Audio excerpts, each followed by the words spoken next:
Welcome back to the Fantasy Football Veterans Series by Fantasy Football Hub. So in the first video in this series we met Andy Green. If you missed it, the link is in the description below. In this video we are going to concentrate a little more on fantasy football as we take you back through your early fantasy years, Andy. So Andy, welcome back. And what are your first memories of fantasy football?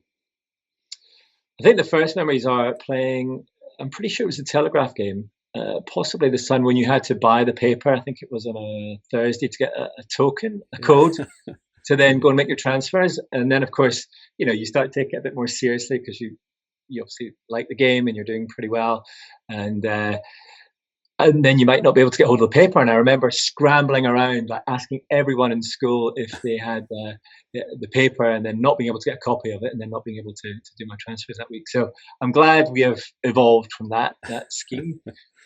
But that was, I think, the favorite thing for me, and it's kind of like why wildcards are so great, is that the actual concept of picking your team is one of the most fun things, and therefore when you've got a wild card, it's kind of like a refresh. It's like picking your team from scratch. That's the most, it's kind of like planning, strategizing, like looking at the fixtures.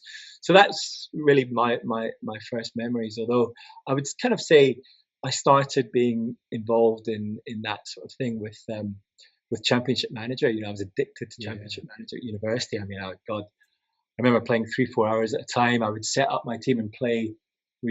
Both me and my friend and I would have the same team, and we'd start the season. And in those days, with the speed of computers, you'd be playing it for hours just to get through one season. But that was great because you're signing players that no one else has found, and you're looking at the attributes and looking at how they score and formation changes. So I think fantasy football was like a natural evolution from that. Yeah, I remember years ago on Telegraph game, and this is going to sound really, really sad now, but when they released the player list on the Telegraph, I used to always put the next day off work, and I used to print it all out at home because it wasn't. I don't think you could, for a few years, you could actually pick your teams online. You started to like print them out, and I used to get all my highlighters and have. If someone I thought was an absolute bargain, absolute snip, oh my God, I can't believe how cheap he is, he'd go in green, and then I'd have my ambers and then wherever else. But that part of me, and even now, in all the different games, but years ago as well, picking that initial team, getting the playlist all fresh and spotting those bargains was just one of the favourite times of the year for me, for sure. So Andy, what was it that got you hooked on on fantasy football? I think it probably was, I can't remember the season, but it was when you always have a mini league or a friend that you kind of have a rivalry with, and I think it was beating him for like 2 seasons in a row, and then I can't remember the exact number, but the high ranked finish then got me hooked, because not only did you have all the aspects of choosing the team and trying to find players that were going to outperform and picking your squad, but then you also had something that you were good at as well. So it kind of, I would equate it to being like a scratch golfer or close to scratch, and having a low handicap, which I've certainly never had. But when you start to get good at something, you're like, oh, this is interesting. Yeah, I'm going to spend more time on this. Cool. But I think in terms of being kind of hooked and what made me think, right, okay, this is becoming, more of a serious obsession over hobby, was when I started looking at statistics. Right. Because then you're taking it away from, I watched Match of the Day and he looked good, or I went to that game and saw that player, and then you're starting to think, well, I'm taking this seriously. I'm now spending hours, not minutes, on research of players. I'm looking at something that someone else might not be looking at, and so I think that then has kind of transitioned away from hobby to kind of mild obsession. It's funny, isn't it, how we all talk about kind of obsession and addicts and passions and stuff, and fantasy football just seems to be one of those things, like above all, above a lot of other activities, where it can grab people from all walks of life, and they do become absolutely obsessed, don't they? It's like it's day and night, it's constant, always, all the time, and I don't know how it's got to that sort of state. And years ago, obviously it was the same for a lot of us years ago, especially not having the internet and and communities and things. I used to think I was weird and a bit strange for spending all this time on fantasy football. And you'd ask your colleague over your desk, "Oh, do you play fantasy football?" And they're like, "No," and "Oh, do you?" And it's like you seem to be the only one. And it's not till you realise that there are hundreds or thousands of people who feel the same and spend as much time as we do obsessing over over things that you realise how big a game it actually is. Well, yeah, you played so many different games to quite a high level. I mean, I've in the past I played Sun last year, and sorry, Sky last year, Yeah. and I did try and dabble in Sun and Telegraph, but all the rule changes and all the transfer, different rules and price change. Some don't price change, some others do. Some take in different leagues. I mean, I can't imagine what that you must have spreadsheets all over the place. I think you naturally, kind of grow over the years, and so you just know them without kind of having to think. But I think where I am struggling now, and where I think I may have to cut down a bit next year is over Christmas trying to manage multiple teams in multiple formats with all the different rules and stuff. I think I'm turning a bit more into a bit of a jack of all trades a little bit, and I think I'd like to try and focus, But anyway, this chat is not about me, mate. It's about you. What is your best fantasy football moment? Have you got one moment in the past where it was like I've reached the top?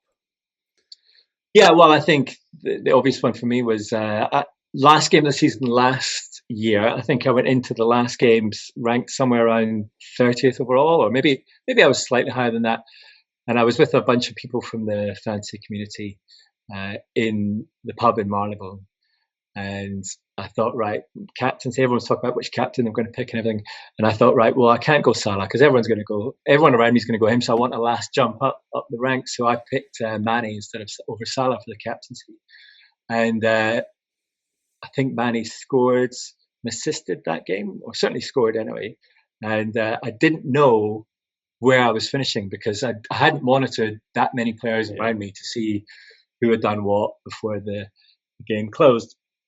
And I think the moment, surrounded by all those FPL kind of veterans, enthusiasts, and then when the game finally refreshed, I ended up finishing third last year overall, and that was quite a moment. Well, it sounds terrible, but probably one of the best moments of my entire life, actually. Just because you already had a few beers, you're surrounded by all these people, you just realize you finished third. When you thought you were kind of aiming for top 10, that was quite a special moment. Incredible, and I think that's a moment that everyone kind of watching, listening to this would wish they would have. And I know it's in your past now and stuff, but my goodness, finishing third in a game of what was it last year, like 6.5 million players or whatever.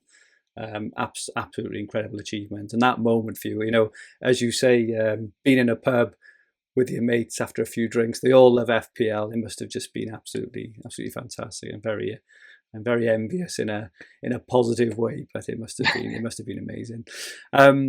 Who is your favourite ever fantasy football player?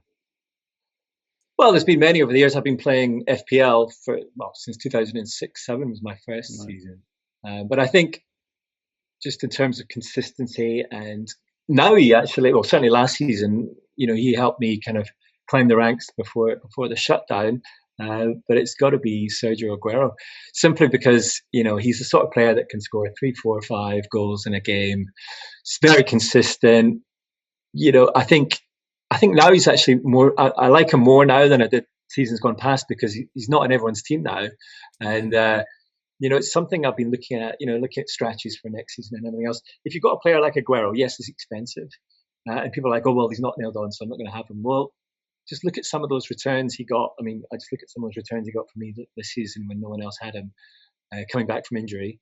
He can score 2, 3 goals, and that with your captaincy in a very City attacking team like City can be a huge differential.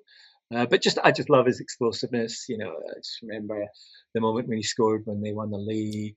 I mean, it's just a great player to watch because people always talk about having fun when playing FPL, and when you've got him in your team, even though I'm not a City fan, and you're watching City live, it's incredible because it feels to me like he should be scoring every 5 minutes. Yeah, he's so direct. He's not like a kind of Jesus or Martial, who kind of wanders around the box. He's just so direct. He's got one aim, head towards the goal, and seems to always get a shot off. So I think, in terms of points attribution, enjoyment to watch, and now probably who knows what happens next season, but potentially a differential. I mean, yeah, he's way up there for me. And he's a complete striker as well. He scores so many different kinds of goals, don't he? Kind of left foot, right foot outside the box, screamers off the underside of the bar, headers. For such a small player as well, he's frightening to watch. And and when I don't own Aguero and I see him starting on the team sheet, you're kind of scanning down all the, and then you see Aguero, I just like, oh my goodness me, I wonder what's going to happen today. And yeah, he is a stressful player to own though, because especially with the team sheets, that's where you're hitting the refresh button and going, oh my god, this week. But it's something I'm looking at as well, as I mentioned, where you can start to look at a player over 2 games and say, well, what's the average? Yeah. No, that's something that people might look at next season with City. I'll be interested to have a read of or a chat about that, Andy, at some point. That sounds like a really good exercise. Okay, so thanks for that, Andy. So in the next video, we'll be asking Andy how he actually managed to finish 3rd in FPL last season. The link is in the description below.